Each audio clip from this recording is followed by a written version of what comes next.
Pode ser?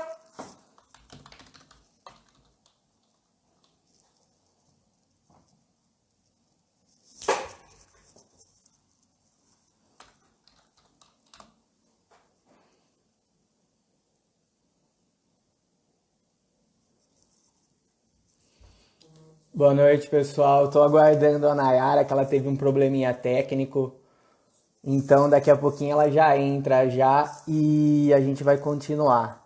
Porque, na verdade, eu sou o convidado e ela chegou. Vamos lá.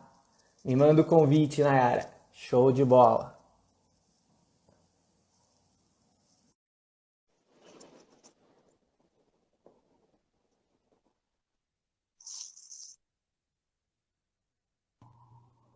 Olá, boa Aí, noite, beleza. Tudo bom, tudo Nayara? jóia? Tá conseguindo me Tranquilo. ouvir? Tô sim, nitidamente. Pode ficar tranquila. Agora eu passo a Maravilha, bola para você. te agradeço de ter iniciado. Eu falei, gente, o pessoal fala assim, o que essa menina tem com essa internet que tá dando problema para poder entrar nas lives? Então, Aí eu desligando tudo, mas é muita conexão ao mesmo tempo, simultaneamente, mas deu, funcionou. Obrigada pela gentileza de ter passado a bola, ter iniciado e passado a bola. show de bola, Nayara, show de bola. Eu é Gente, que agradeço. boa noite, sejam muito bem-vindos todos vocês a mais um bate-papo aqui no nosso Insta, né? A primeira vez no Insta, primeira vez não, segunda no seu Insta, né, Dr. Wagner? É, sim, é a minha segunda live. Estamos aí um pouquinho Maravilha, inexperiente, mas vamos tentar passar informação pro pessoal aí, né? Que é o mais importante. sim. Só para contextualizar as pessoas, quem está vindo pelo meu canal, desde o início da quarentena, eu tenho buscado trazer algumas reflexões ou trazer alguns esclarecimentos com essa temática do coronavírus, né? Passei por a questão da psicologia, falando um pouquinho da questão comportamental, junto de uma psicóloga, Ludoana Barros, que soube falar muito bem sobre essa questão de como nós nos comportamos em momentos de crise, né? Às vezes tem algumas pessoas que se negam à crise, outras agem de forma muito extrapolada. Também falei sobre a questão da responsabilidade social, que eu acho que, de uma certa forma, a gente vai até poder pincelar, que é a questão da gente entender que esse momento todo mundo vai ter que abraçar esse ônus, né, uma conta para o país inteiro, seja empregador ou empregado. Também, você até inclusive participou, esteve presente na última live que eu fiz, que foi com o jornalista Tiago Pegon, falando um pouquinho sobre a questão da área política. Ele é especialista na área política, já trabalhou no Congresso, no Ministério da Saúde, no Palácio do Planalto, ali junto à Presidência da República. E hoje eu estou tendo a grandiosíssima honra de receber o Dr. Wagner Lopes Júnior para a gente poder falar um pouquinho sobre a questão trabalhista. Eu até fiz o dever de casa aqui, andei olhando algumas coisas.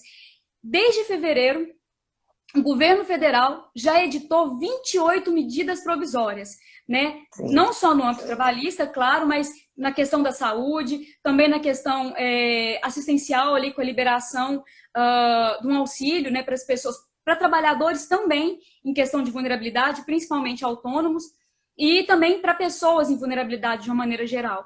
E também na área trabalhista, eu acredito que não tenha só um, você vai poder falar melhor sobre, mas eu acho que a principal dentro da área trabalhista é a medida 936, Isso, que exatamente. acaba abordando um pouquinho sobre a questão da manutenção da empregabilidade, né? Antes da gente começar o papo propriamente dito, eu queria fazer dois pedidos. O primeiro é para as pessoas que estão aqui conosco, que caso conheça alguém que possa se beneficiar ou se interessar dessa temática que a gente está falando, que é algo muito importante, né? Eu acho que é uma dúvida inerente a todos nós, seja empregador, seja empregado, ou nós, enquanto sociedade, de uma maneira geral, estamos com muita dúvida com tanta medida que tem acontecido, né? Eu queria pedir para as pessoas convidar alguém que tenha interesse, que conheça, convide, chame as pessoas aí, clica nessa setinha, nesse aviãozinho, encaminha para as pessoas virem participar com a gente. E também, já estendendo, caso alguém tenha alguma dúvida que está aqui junto com a gente, encaminhe, por gentileza, gente, aí nas mensagens as dúvidas, que a gente vai tentar sanar na medida do possível. E a outra pergunta que eu queria fazer, na verdade, um outro pedido, é a você, doutor Wagner, que se apresentasse, por gentileza, contasse um pouquinho do seu currículo, da sua atuação. Sei que você é um grande entusiasta da área trabalhista, né? Atua aí muito na causa, em defesa da causa do trabalhador, dos interesses do trabalhador, e eu queria que você contasse um pouquinho sobre, por favor. Sim, sim.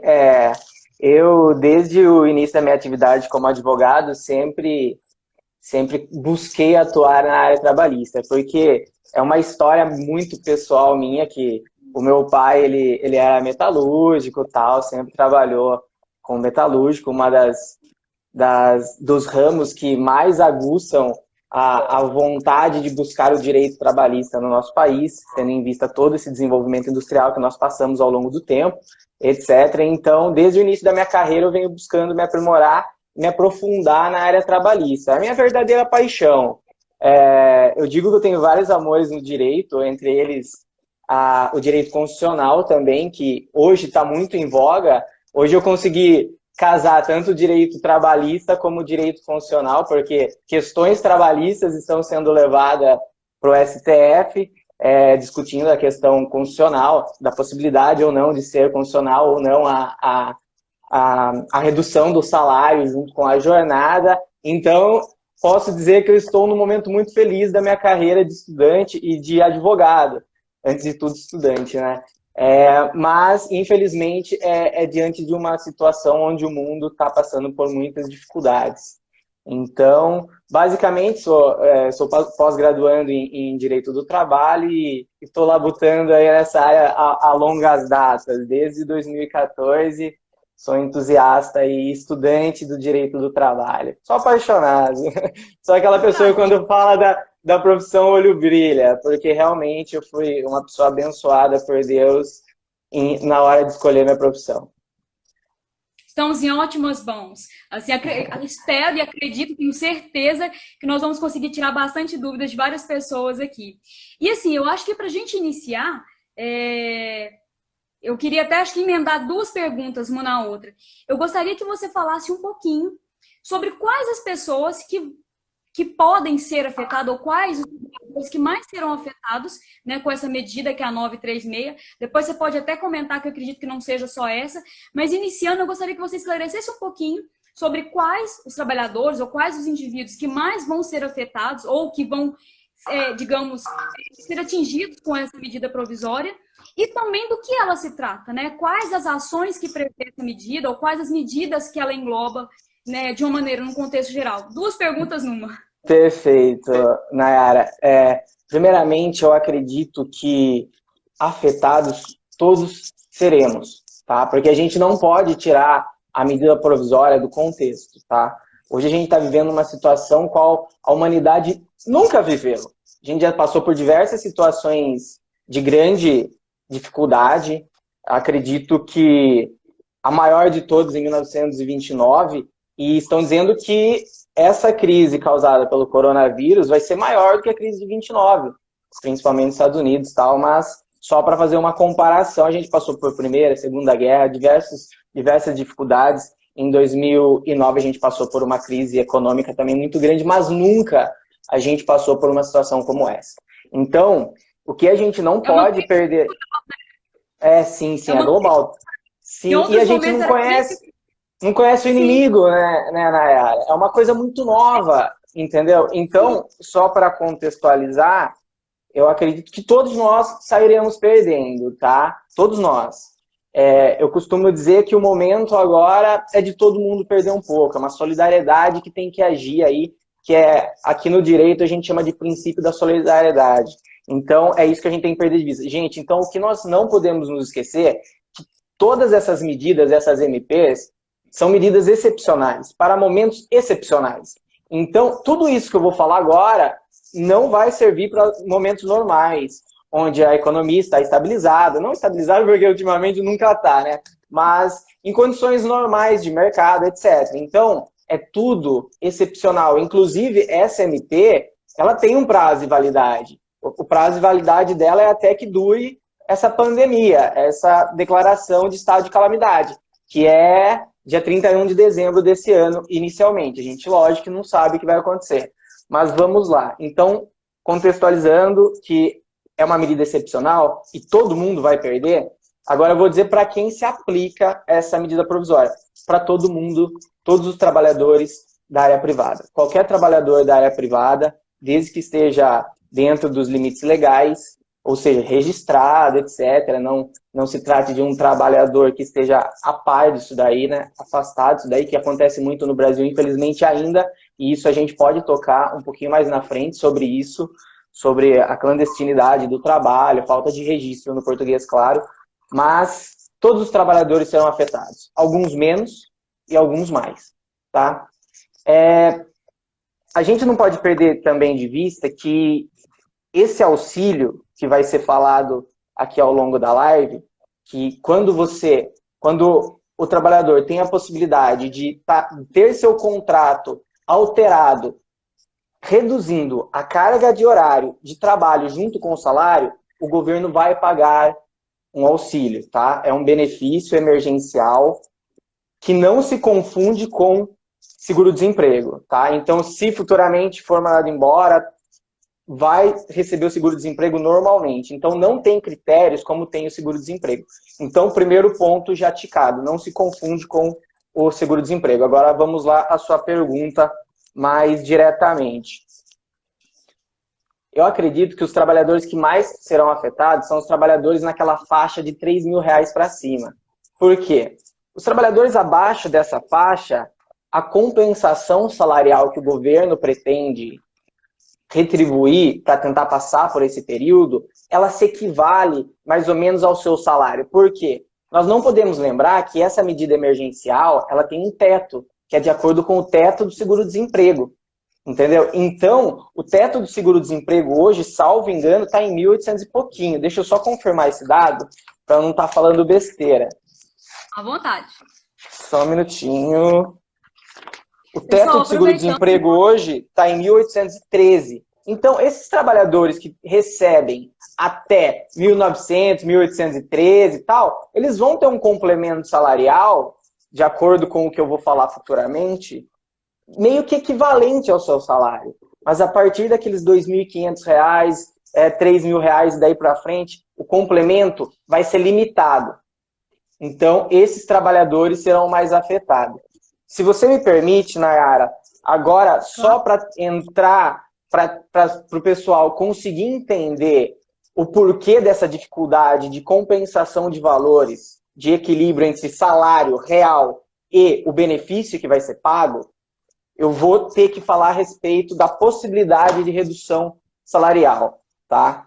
Por quê? Porque são várias faixas de salários que a gente tem que trabalhar. Inclusive, foi a grande discussão jurídica do momento. Se pode ou não reduzir por acordo individual de trabalho. Não sei se todo mundo acompanhou, mas acho que a grande maioria das pessoas acompanharam nos últimos dias a discussão que subiu para o STF por meio da... Isso, por meio da ADI 6363. Para não perpassar pelo sindicato, é isso? Isso, exatamente. Por quê? Na faixa, a gente vai trabalhar aqui, esse momento da MP 936, eles trabalham com 3 faixas de redução, tá? A faixa de 25%, ou seja, o patrão, o empregador, ele pode reduzir 25% do seu salário, reduzindo também 25% da carga horária, e o governo vai pagar 25% com base no seguro-desemprego, tá? Então, você vai receber nessa faixa 75%, né? 75% do seu salário, vai trabalhar 25% a menos, e o governo vai complementar com 25% do seguro-desemprego, que é menos do que seu salário. Lembrando que eu já acabei de falar, a gente tem um teto para trabalhar no seguro-desemprego. Então, se o seu salário é de R$5.000, esses 25% vai ser com base naquele 1.813. Então, vai ter uma redução real de salário, entre aspas, tá? Então, que isso fique muito claro. Nunca a gente vai conseguir chegar no patamar igualitário do salário real, tá? Porque o seguro-desemprego é com base nos 80% dos maiores valores recebidos dos últimos meses, tal, etc. Uma outra matéria que a gente discutiu um outro dia. Mas então, dificilmente a gente vai conseguir equilibrar e conseguir chegar nesse salário. Então, vamos lá. A discussão era que quando a gente trata de uma redução de 25%, a MP fala que pode ser feito um acordo individual de trabalho. Ou seja, o empregado com o empregador diretamente, sem ninguém intermediar isso daí. Isso daí, para quem trabalha no direito do trabalho, até mesmo para quem já foi empregado, sabe, gente. Isso daí é um falso acordo. Dificilmente, são poucas empresas que vão chegar e vai discutir aquele acordo com o seu empregado. Eles vão chegar com um papel e falar assim, amigão, ou você assina isso aqui, concorda com os termos da redução, ou então tchau, vou te mandar embora. Então, é isso ou é isso? É isso aí. Então, é isso que a Constituição, no seu artigo 7º, inciso 6º, tenta proteger. Porque quando você coloca o sindicato, a gente está discutindo o direito coletivo. Então, dá uma equilibrada entre os empregados e o empregador, entendeu? Para equilibrar isso daí. Porque a relação de trabalho é uma relação de uma pessoa em um nível abaixo, entendeu? Porque o empregado, ele precisa do trabalho. Tá? Então, essa era a discussão da ADI 6363. Uma pergunta de quem é totalmente leigo da área, doutor, é o seguinte: essa questão, essa medida de não ter que perpassar pelo sindicato, eu acho que visa até mesmo dar celeridade aos processos, porque senão isso ia para a justiça ou Exatamente. Então, e é uma questão emergencial. Exatamente. Por isso que a gente tem que fazer todo esse contexto do momento, tá? Quem me conhece sabe o quanto eu sou ferrenho em defender o direito do trabalhador e acho que a importância do sindicato tem que se ressaltar também em toda a nossa história. Só que há pouco tempo atrás, a gente vem perdendo espaço. O sindicato vem perdendo espaço. Mas a gente não pode esquecer dos avanços sociais que nós devemos aos trabalhadores, aos sindicatos, tá? Mas vamos lá. Então, tendo em vista a situação excepcional, por quê? Infelizmente, em 2017 a gente passou por uma reforma trabalhista, que tirou muita força, deu força jurídica para o sindicato, mas perdeu força econômica. É uma outra discussão que se a gente começar a conversar aqui, a gente vai levar todo o tempo. Então, mas a gente tem que ter em mente que o sindicato ele perdeu poder econômico. Com isso, consequentemente, o sindicato ele também perdeu sua capacidade administrativa de ter pessoal, etc.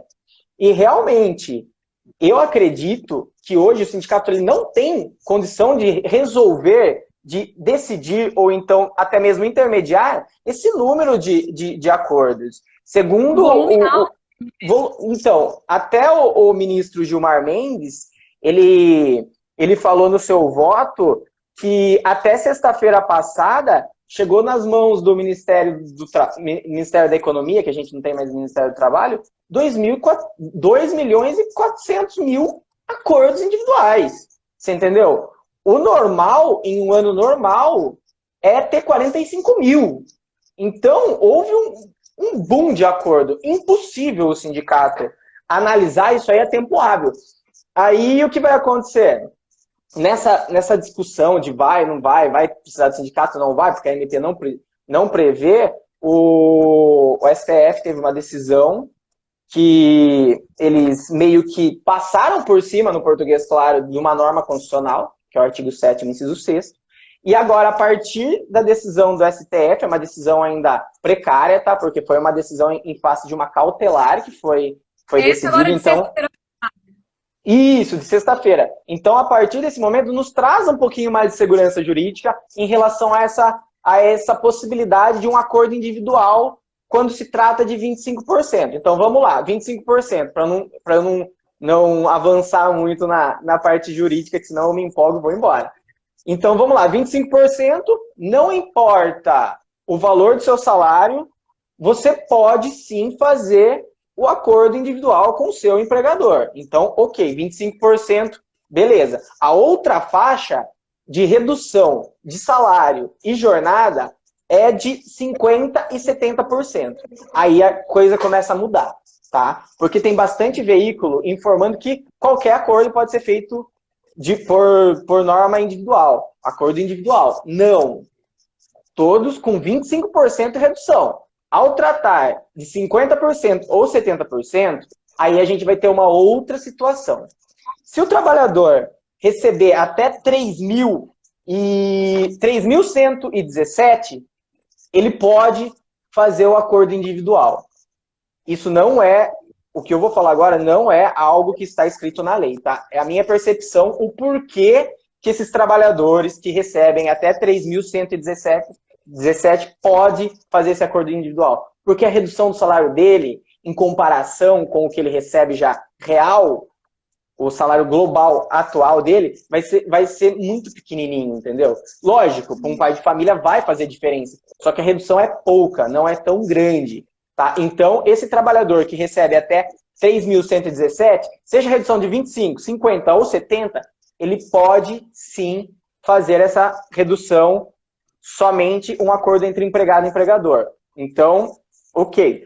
Daí vai ter também, quem mais pode fazer essa redução, são os trabalhadores que recebem acima de 2 vezes o teto do regime previdenciário, que dá hoje na faixa de 12.202. Só que além dele receber esse valor de 12.202, ele vai ter que ter também curso superior. Esse trabalhador, então, que recebe 2 vezes o regime da Previdência, 12.202, mais curso superior, ele é chamado de hipersuficiente por alguns doutrinadores. Eu discordo disso daí, tá? Porque o trabalhador, não importa o valor que ele receba, ele sempre vai estar numa condição de hipossuficiência com o seu empregador. Mas, enfim, é o que a mídia chama de hipersuficiente. Quando ele tem um valor maior, ele tem eles presumem que esse trabalhador tem condições de discutir o seu contrato de trabalho diretamente com o seu empregador, tá? Então, esse trabalhador também vai poder fazer o acordo direto, seja a redução de 50% e 70%. Só que aí fica, no meio do caminho, o trabalhador que recebe entre 3 mil e pouquinho e 12 mil e pouquinho. Esse trabalhador, quando ele for reduzir 25%, ok, pode fazer o acordo direto. Se ele for fazer uma redução maior do que isso, ou seja, 50% ou 70%, acredito eu que a ideia de quem confeccionou essa norma, ele pensou, esse trabalhador ele vai ter um déficit muito grande salarial. Então, esse acordo tem que ser feito por meio de sindicato, tá? Então, o trabalhador que recebe... Em síntese, por favor. Quem ganha até 3 mil e pouquinho, só para a gente poder sintetizar, e vai ter redução acordo individual. Acordo individual. Porque o complemento dele, que o governo, como é o cálculo dos 25% que o governo vai complementar, está muito próximo do que seria ali porque ele vai ser em cima do cálculo do seguro-desemprego. Então está muito próximo, ele pode fazer o acordo individual. Sim, exatamente. Esse poderá fazer o acordo individual é quem ganha acima de 12 mil, porque é o dobro do que é o teto do INSS, da Previdência Social, e porque tem o superior, não é isso? E tem que ter curso superior, exatamente. E aí fica esse limbo aí, né? Esse pessoal que está entre essas duas faixas salariais. Que é a grande dificuldade. Esses dependem ainda. Dependem ainda de uma norma coletiva ou um acordo coletivo tem que passar pelo sindicato. Tá? Então, esse trabalhador vai fazer um acordo individual, vai passar pelo crivo do sindicato. Esse daí não vai ter jeito, porque a própria MP prevê isso daí. Então, eu acho que deixou bem claro quem pode, de fato, fazer o acordo individual. Trabalhador até 3 mil e pouquinho, trabalhador acima de 12 com 2 vezes mais curso superior, e também qualquer trabalhador com uma redução de até 25%. Foi claro em relação a isso? Foi claro. Eu acho que até pegando o gancho disso daí, porque a gente falou a respeito da jornada, redução da jornada e da redução salarial. Pegando esse gancho, até para a gente poder ficar mais claro, porque pelo que eu entendi, parece ser meio que proporcional redução de jornada com redução salarial. Não, é 100% proporcional. 100% proporcional. Você reduz 25%, você vai receber 25% de auxílio do governo e vai reduzir 25% da sua carga horária. É 100%. Se você reduz 25% da sua carga horária, reduz 25% do seu salário e você recebe 25% em cima do seu seguro-desemprego. Eu acho que a gente já passou por várias aqui que eu tinha até marcado para a gente poder perguntar. Já falamos a respeito do sindicato também. Deixa eu verificar aqui algumas perguntas que eu até tinha colocado. Você mesmo acabou de mencionar que isso são medidas excepcionais, atendendo um momento que é extremamente excepcional, né? Sim. E em outra situação, porque isso foi declarado como se fosse um estado de emergência, né? Isso provavelmente vai durar enquanto isso estiver decretado, mas tem mais ou menos a noção de qual tempo que isso durará? Ou pode ser que isso altere ao longo do tempo ainda? Infelizmente, isso daí já não compete a nós do direito. O que eu posso garantir as pessoas que me conhecem, eles sabem que eu tenho uma posição muito rígida em relação ao direito trabalhista, mas a gente tem que dar um passo atrás agora e ver a medida provisória como uma coisa positiva, porque a intenção da medida provisória é clara, é resguardar o posto de trabalho. A gente não tem nenhuma flexibilidade em relação à demissão, por exemplo, entendeu? Se demitir vai parcelar as verbas em 15 vezes. Não! A medida provisória, ela trata justamente para preservar o posto de trabalho. Isso foi muito positivo. Eu confesso que sou um crítico do atual governo, mas eu não posso criticar uma medida provisória dessa, entendeu? É uma medida provisória realmente utilizada para preservar o posto de trabalho e, lógico, gerar economia e movimentar a economia. Só para você ter uma ideia, o Sebrae já falou que houve um encerramento de 600 mil empresas, entendeu? Os números aqui que eu vou tratar agora, infelizmente, são tristes, mas aumentou o número de desemprego nas últimas semanas, mais 3 milhões de desempregados. A gente já estava com 11,9. Hoje a gente já está com 14 e pouco de desemprego, entendeu? A gente tem que tratar esse momento como algo que não é antagônicas às intenções de trabalhador e empregador, entendeu? Então... E isso, a gente está falando de um pouco mais de um mês de medida de contingenciamento, né? Sim, e a gente exatamente. não sabe tempo que isso vai durar.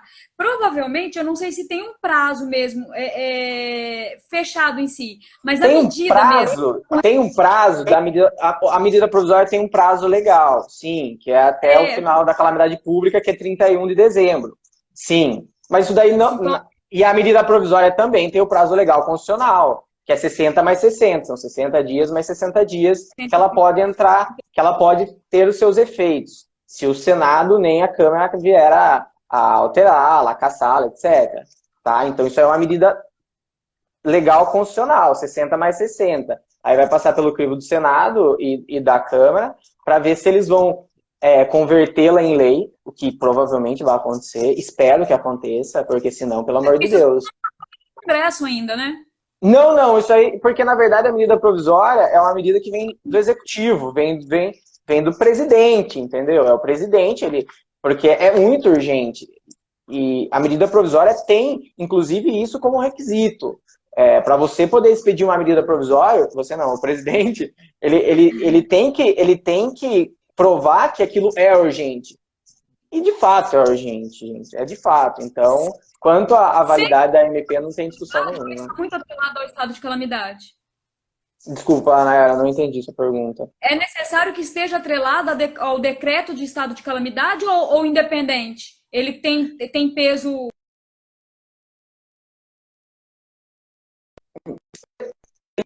A medida provisória ela tem que ser emergencial, tá? Qualquer medida provisória, não só essa, qualquer medida provisória tem que ser emergencial, tá? Tem que ser declarada a urgência dela, tá? Essa está atrelada tendo em vista que ela tem um prazo, mesmo que ela seja convertida em lei, ela tem um prazo legal da calamidade pública, que é 31 de dezembro, por hora, pode ser alterado futuramente, tá? Então... É isso. Porque dizem alguns especialistas que pode ser que, por exemplo, com relação, não às leis, não com relação à medida provisória, mas com relação ao estado de isolamento social que a gente está no momento, alguns especialistas apontam que a gente pode retomar e ter que voltar por mais de uma vez. Sim. E aí, que no decorrer disso pode ser que alterem também essa questão da lei no futuro, se necessário for. Sim. Na verdade, como um ilustre doutrinador, um estudioso aí do direito alemão chamado Konrad Hess fala, ele fala que a necessidade não conhece princípio, entendeu? Então, se for necessário a gente alterá-la novamente, a depender da situação que nós vamos estar vivendo no futuro, vai acontecer, gente. É um estado que a gente nunca viveu. A gente viu agora uma norma constitucional. ser derrotada, entendeu? Houve uma derrotabilidade de uma norma constitucional. Isso é uma medida excepcionalíssima em um Estado democrático de direito. É muito excepcional, guardadas necessidades do momento. Então, porque realmente a situação é crítica. A gente está passando por o que no direito a gente chama isso de jurisprudência de crise, tá? Ou seja, tudo que acontecer agora ao longo dos meses não vai se aplicar aos casos normais, daqui 2, 3 anos, se Deus quiser, quando o céu estiver azul e todo mundo estiver feliz, tá? Assim Então, esperamos. tomara, Doutor, tomara. eu tenho algumas pessoas se manifestando aqui, fazendo umas perguntas. O Giva Gogerage fez uma pergunta que é no quesito de perguntar se for descontado 50%, será restituído 50% do seguro-desemprego? Você tinha dito que parece que nada interfere com o seguro-desemprego.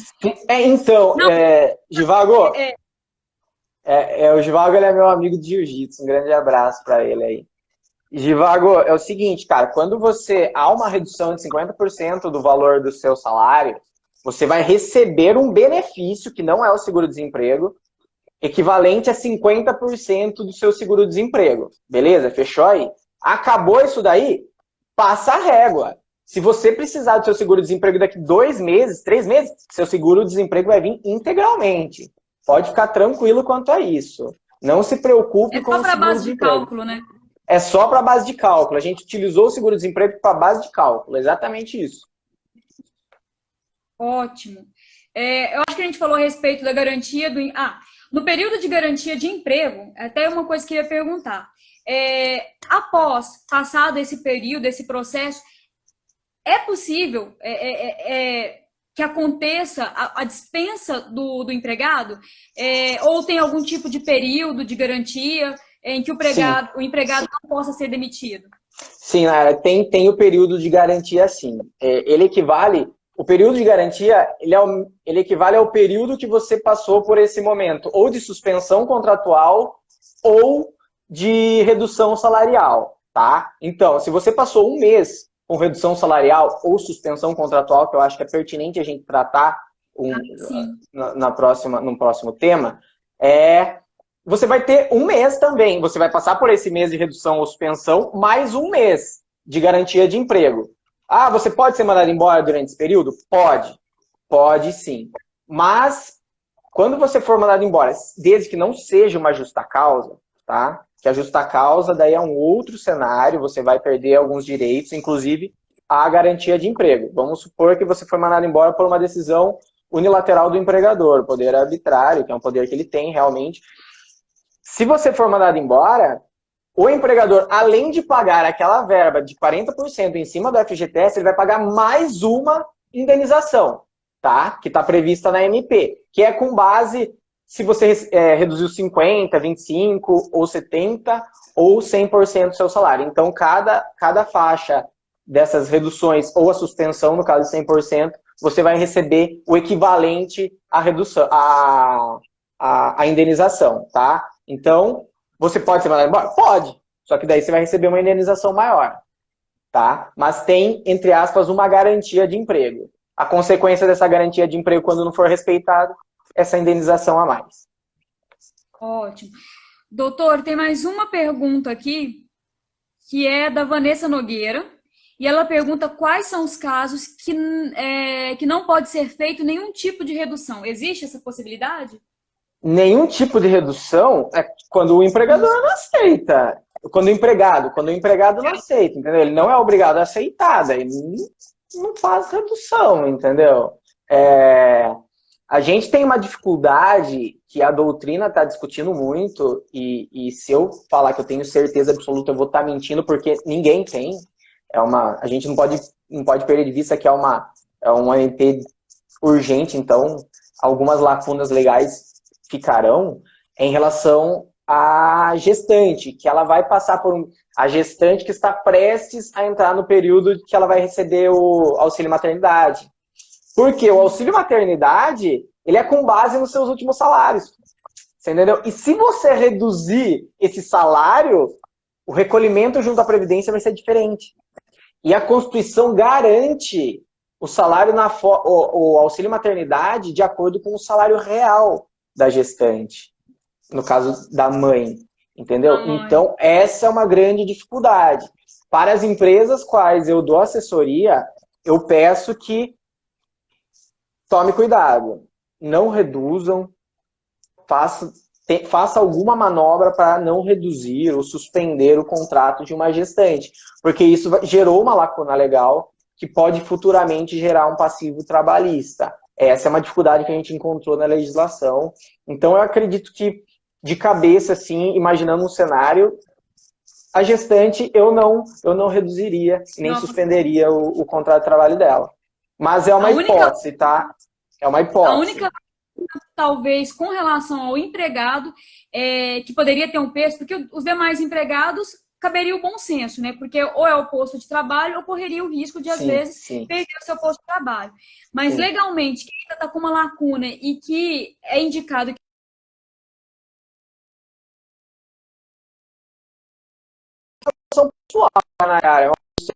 como operador do direito, mas nem todos os colegas da minha área, eles concordam com a minha tese. Na verdade, eu estou sendo cuidadoso para com as empresas quais eu dou assessoria. E eu sempre sou muito cauteloso, tenho muito medo de reviravolta. Então, e a gente sabe a situação que a gente está vivendo no país. Infelizmente, a segurança jurídica está precarizada também por causa de muitos fatores, não só esse do coronavírus. Diante de casos tão excepcionais. Doutor, antes a gente até citou a questão do contrato, que eu acho que prevê também na medida provisória 936, né? Mas antes da gente falar um pouquinho, só para pegar o gancho e a gente continuar aquele assunto, com relação a essa complementação que vai ser feita pelo governo, como que ela vai ser feita, né? Como que ela se dará? Propriamente. Sim, são alguns trâmites legais e, na verdade, o contador da empresa vai tá auxiliando a empresa nisso daí. Por quê? Você vai, por exemplo, acordo individual, você vai fazer o acordo individual com o seu empregado, vai lá, fulano de tal, você quer assinar esse acordo? Ok, assinou, você tem 10 dias para mandar para o Ministério da Economia, tá? Primeiro ponto, você tem que mandar para o Ministério da Economia 10 dias para que ele possa analisar esse acordo e esse pagamento vai ser feito dentro de 30 dias, tá? Então tem que correr, porque se está suspenso já o contrato ou se está tendo redução já, tem que imediatamente mandar isso daí para o Ministério da Economia, porque imagina quantos acordos não estão sendo mandados para lá. E também, além do Ministério da Economia, tem que se mandar, sim, para o sindicato. Tem que mandar para o sindicato, tá? Mas o sindicato, ele não vai alterar acordo, etc. Tem uma segurança jurídica em relação a isso. Lógico, se tratando de uma situação excepcional de abuso do direito, o sindicato, sim, tem o dever de interferir nesse acordo. Por exemplo, uma farmácia. Gente, farmácia está ganhando muito dinheiro hoje. Uma farmácia querer reduzir ou suspender um contrato de trabalho é um abuso de direito. Um supermercado é um abuso de direito. Essas pessoas, essas empresas querer reduzir. Então, o sindicato ele vai analisar, só que, em grosso modo, ele não vai poder fazer nada. Mas se ele identificar um abuso de direito, ele pode sim, e é dever dele, como síndico dos trabalhadores daquela categoria, denunciar isso e tomar as providências cabíveis. Porque o abuso de direito a gente sabe que existe, né, gente? A gente tá no Brasil, né? Eu ia até perguntar, fora da questão, tem até uma pergunta aqui do Rafael, mas antes da gente ir para a pergunta dele... Rafael, a gente tem que responder, hein? Tem que responder. Mas antes da gente passar, por exemplo, a questão do sindicato, ele ainda pode ser como um fiscalizador, né? Ali como um síndico, e ainda que ele não participe ativamente da questão do acordo, ele ainda pode, de certa forma, verificar se não está tendo algum tipo de abuso com relação do empregador. Mas aqueles acordos que forem individuais, o empregado que se sentir, digamos, achar que aquilo está sendo, de certa forma, abusivo, que o empregador está agindo de forma excessiva nessa redução, ele pode e deve procurar alguém que possa instruí-lo, se não porque tiver na verdade, Nayara, o O empregado, ele não é obrigado a assinar o acordo, tá? É isso que a gente tem que tomar. As devidas Porém, porque uma coisa é saber do momento excepcional que nós travou, estamos vivendo. travou, Nayara, Travou? travou. Voltou? Travou. Agora Alô? voltou, agora voltou. Voltou. Uma coisa é nós sabermos sobre o momento excepcional que nós estamos vivendo e da necessidade de haver um acordo entre empregado e empregador. Mas até que ponto que, por exemplo, o empregado, de que maneira que ele pode identificar que está havendo um certo abuso, um excesso nessa redução diante do que é feito pela empresa? E ele pode procurar, às vezes, algum tipo de recurso. Nem você citou. Quem é da área de supermercados, quem é da área de farmácia, sabe que não está tendo tanto impacto. Se a pessoa julgar que é necessário que haja uma redução, mas às vezes, por exemplo, o proporcional seria 25% e o empregado está oferecendo 50%, por exemplo. É de direito dele procurar recorrer antes dele assinar? Ele tem essa possibilidade? Ele formalmente, agora você quer que eu responda juridicamente falando ou o que eu acho que acontece? Juridicamente falando, ele tem esse direito de discutir, o acordo individual é totalmente direito do empregado. Inclusive, ele pode se socorrer de um advogado ou sindicato, etc. Mas não acontece, Nayara. Não acontece, não acontece, entendeu? É direito dele, sim, se socorrer do sindicato, se socorrer do advogado, etc. Mas isso não vai acontecer. E eu aconselho, no atual cenário, segure seu posto de trabalho. Segure seu posto de trabalho. Depois que isso passar, a gente briga. Aí a gente inventa um monte de tese jurídica lá para brigar, aí a gente dá um jeito. Mas, no momento, não vá procurar desgaste com o seu empregador, tá? Porque o momento é de cautela, muita cautela. Há um estudo da XP de 40% de desemprego no Brasil dentro dos próximos meses. Então, vamos agir com cautela hoje. A situação é real e generalizada, né? Você corre o risco de sair de um empregador e se, no máximo, você conseguir outro que vai estar na mesma situação, se conseguir. Sim, com certeza. A gente tem que analisar o cenário, né, Nayara? Numa situação normal, é muito mais fácil você discutir direitos e tal. É por isso que a Constituição Federal, ela prevê essa impossibilidade de redução salarial de maneira individual. É justamente para não acontecer isso que você está me relatando. Entendeu? Mas hoje é impossível a gente atender essas pessoas. É impossível o sindicato atender essas pessoas, entendeu? No voto do Barroso, na última sexta-feira, inclusive, ele fala que é impossível e ele também desacredita no sindicato, na eticidade do sindicato. Quando saiu a decisão do Lewandowski em cautelar, tinha sindicato cobrando R$300 para estar analisando um acordo. Você entendeu? Isso daí é inconstitucional. Isso aí não pode acontecer. Infelizmente, houve um abuso do sindicato. Então, Nayara, eu acredito que passando essa crise, essa pandemia, muita coisa a gente vai ter que rever no direito trabalhista. Na relação de trabalho, não só no direito trabalhista, em qualquer relação de trabalho, não só na relação de emprego. Por quê? Quem mais saiu afetado dessas relações? O autônomo, entre aspas. Só que o autônomo, que é o autônomo real, ok, ele já prevê isso. Mas tem muito empregado travestido de autônomo. Tem muito empregado com CNPJ que é empregado no fundo. Você entendeu? E esse empregado que trabalha com CNPJ aberto, que a gente chama na doutrina de pejotização, ele não vai ter direito a esses auxílios da MP 936. Você entendeu? No máximo, ele vai ter os R$600. Então, é um momento da gente valorizar o vínculo de emprego.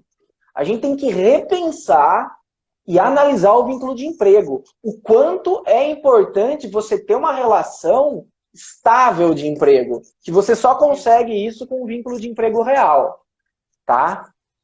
Deixa eu só tirar aqui que tá tremendo minha tela aqui. Pronto, agora eu já tirei. Desculpa, pessoal. Voltando à pergunta lá do Rafael, ele pergunta se estes acordos são para todas as empresas, independente dela ser micro, pequena ou grande empresa. Sim, qualquer empregado de qualquer empresa pode se utilizar, qualquer empresa privada, tá? Qualquer empresa privada pode se utilizar das medidas da MP 936. Tem um detalhezinho no caso de suspensão contratual, tá? Agora, então, vou pegar esse gancho para explicar a respeito de suspensão contratual. A gente precisa ficar de olho na hora também, porque já está com 46 minutos de live, mas eu vou tentar explicar a suspensão. É próximo. Tá, então, vamos lá.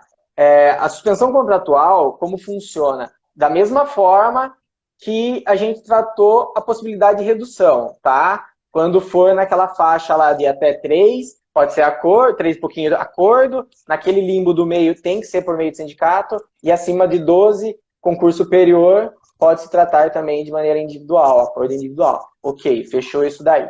Só que, ao tratar da possibilidade de redução salarial, a gente vai ter duas faixas de empresa, tá? Quando a empresa ela recebe até 4,8 milhões por ano, esse foi o rendimento dela no último ano, a empresa ela pode suspender o contrato de trabalho do seu empregado e o governo, por meio desse benefício que a gente está tratando, vai pagar 100% do valor do seguro-desemprego, tá? Então, a empresa não vai arcar com nada.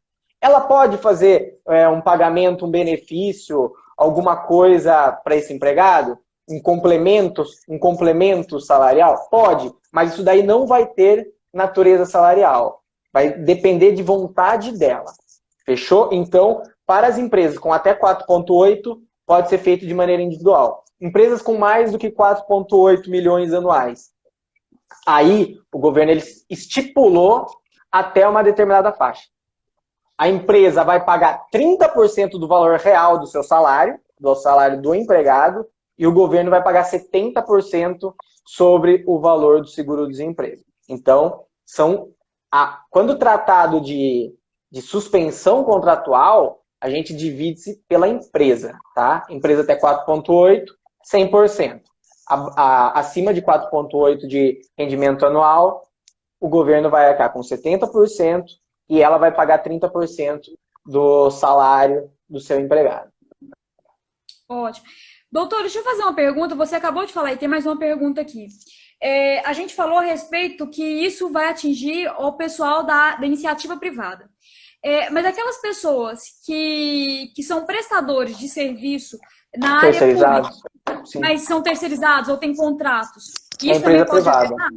É empresa privada, né? A empresa privada pode suspender o contrato, pode fazer o que for necessário de acordo com a MP 936. Pode sim ter seu contrato suspenso, pode ter o seu contrato alterado, salário, pode sim.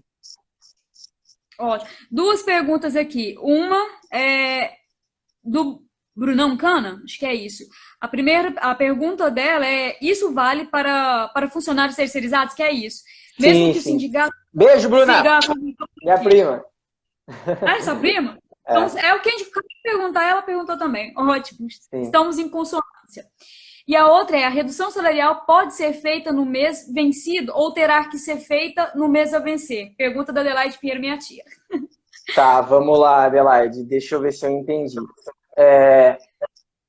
A redução salarial, ela vale a partir do momento que você acorda com o seu empregador. Se você acordou hoje, eu fiz o acordo hoje, ela tem validade para frente, tá? Ela não pode retroagir sobre fatos do passado, tá? Então é hoje daqui para frente. O que a MP prevê é que se a gente tivesse feito um acordo individual anterior à MP, algumas alterações contratuais anteriores à MP, se tiver de acordo com o que prevê a MP, ela seria válida, ou seja, 30 dias antes da MP, você já podia, entre aspas, prever que vai sair uma MP e fazer esses acordos individuais que vai ter validade também. Mas é do momento qual você assina o acordo individual com o seu empregador para frente. Nunca sobre fatos do passado, tá?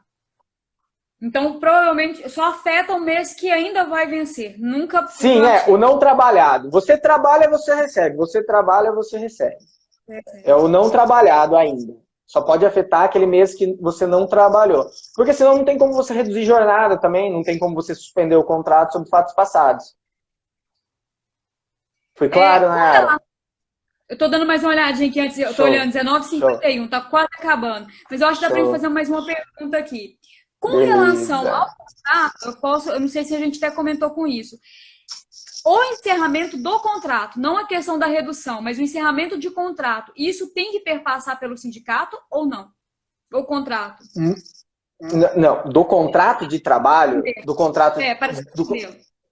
Não, do contrato de trabalho não. É um direito potestativo do empregador. Ele pode encerrar o contrato, ele vai arcar com as consequências que a norma legal, a MP no caso, 936 ou a MP 927, prevê. Que é aquela estabilidade, entre aspas, estabilidade, que na verdade é uma garantia de emprego e tal, mas pode encerrar o contrato sem nenhuma intervenção sindical. Tá? O que você tem que fazer, o que você tem que notificar o seu empregado é caso você queira encerrar o acordo da MP. Por exemplo, minha empresa estava precária, dentro de 2 semanas ela teve um boom, e eu vou precisar de volta o empregado. Aí você pode notificar o seu empregado no prazo de 48 horas para ele retornar para o posto de trabalho dele. Tá? Mas não confunda o encerramento contratual geral do seu contrato de trabalho com o encerramento do acordo de suspensão ou redução salarial. São 2 coisas distintas que não se confundem. Ótimo. Doutor, 19h52, deve estar dando mais ou menos uns 55 minutos que a gente está aqui. Eu já vou pedir para você se despedir. E, de antemão, gostaria muito, muito mesmo de agradecer pela sua generosidade de estar aqui com a gente nessa noite de hoje, trazendo esclarecimentos tão importantes nesse momento de tantas dúvidas, né? Trazendo um pouco de luz ao pessoal da área dos trabalhadores mesmo, né? E eu acredito que não é nem só dos empregados, mas os empregadores também acabam tendo muitas dúvidas. Então, eu gostaria muito de agradecer essa generosidade por estar aqui. Muito obrigada mesmo de coração, doutor, por estar aqui com a gente. E gostaria de passar a bola para você fazer suas últimas considerações. É legal. Nayara, foi um prazer imenso estar participando aí desse seu projeto. Meu, que projeto lindo que você está fazendo agora aí, principalmente nessa época de pandemia. Tá levando informações graciosamente para o pessoal, aí para todo mundo que necessita nesse momento de muita informação. Tá? Não agradecendo só a você, mas também para todo o pessoal da comunicação, todos os jornalistas. Eu sei que eu sou um pouquinho suspeito, né, porque minha namorada é jornalista, mas vocês são de crucial importância no momento, tá? A gente já está vivendo uma situação de afastamento social. A gente está vivendo um momento no qual nós não somos educados a viver em tecnologia, a gente recebe muita informação falsa. Então, nós dependemos de vocês, jornalistas, pessoal de comunicação, para nos levar a informação correta, tá? Então, eu agradeço a oportunidade, espero que eu tenha esclarecido algumas coisinhas aí para o pessoal. E, gente, o que eu gostaria de refletir agora aqui no final também é como a gente vai sair dessa crise. Tá? Eu vou falar um pouquinho da minha experiência como advogado trabalhista. Eu acho que é o momento da gente refletir todas as relações de trabalho. Porque nos últimos anos, a gente está tendo uma verdadeira lesão do direito trabalhista. Tá? Infelizmente, vindo anterior à reforma trabalhista, a gente passou por uma possibilidade de terceirização de atividade fim da empresa, então a gente vem perdendo força. E a gente veio sentir isso aqui hoje, tá? Porque o pessoal lá que possibilitou a terceirização de atividade fim, grande parte da população migrou do contrato de CLT para contrato de MEI, CNPJ. E hoje, essas pessoas estão sem o amparo legal da MP 936. Tá? Então, vamos repensar, socialmente falando, como a gente vai tratar as relações de emprego daqui para frente. Durante muito tempo valeu a pena a clandestinidade. O patrão vai pagar um pouquinho mais. eu não vou dar dinheiro para o governo, eu não vou recolher. Vamos repensar isso daí, tá? Então, eu quero que o pessoal reflita sobre se realmente vale a pena a gente descartar o direito do trabalho, tá? Porque isso aqui não é uma relação normal. Isso aqui não é uma relação que as partes estão em pé de igualdade. E hoje eu estou defendendo a 936, tá? Hoje eu acho que todo mundo tem que dar as mãos solidariamente, não dar as mãos porque a gente não pode, mas tem que agir com solidariedade social e todo mundo perder. Hoje, sim, acredito nisso, no momento, excepcionalidade. Mas vamos valorizar o vínculo de emprego, tá? Vamos repensar toda essa história, toda essa infeliz colocação que foi sendo tratado ao longo dos últimos anos. Que o trabalhador ele tem condição de escolher, que ele pode ser um MEI e não recolher Previdência, ele recolhe FGTS se ele quer, ele recolhe X se ele quer. Não. Você está me ouvindo? Nós, trabalhadores, sim, sim, estou ouvindo. Nós, trabalhadores, precisamos de formalidade, tá? Vamos repensar. E depois a gente repensa consumo, se a gente realmente precisa daquele carrão que a gente tem na garagem, se a gente precisa daquela roupa de marca. Então vamos dar um boom nisso daí, vamos repensar a nossa vida e a minha colaboração é simplesmente na área trabalhista, que é a parte qual eu tenho cadeira para falar. Vamos repensar um pouquinho. Legal? Gratidão imensa por todo esse, não só conhecimentos e informações na área trabalhista, mas esse show de solidariedade aqui no final também. Gratidão, Dr. Wagner. A vocês que nos acompanharam também, imensa gratidão por estar aqui com a gente. Espero que nós tenhamos conseguido trazer um pouco de informação. E caso alguém tenha alguma dúvida, depois encaminhe para a gente. No final eu vou deixar o endereço, o link do Dr. Wagner, para se alguém tiver algum tipo de dúvida também, possa segui-lo para trazer alguns esclarecimentos. E, mais uma vez, obrigada a todos. Obrigado, pessoal. E vamos manter a fé em Deus aí, que se Deus quiser, a gente vai conseguir passar por esse momento e vamos melhorar como sociedade. Eu acredito na sociedade. Beleza? Beijo. Beijão. Tchau, tchau. Outro.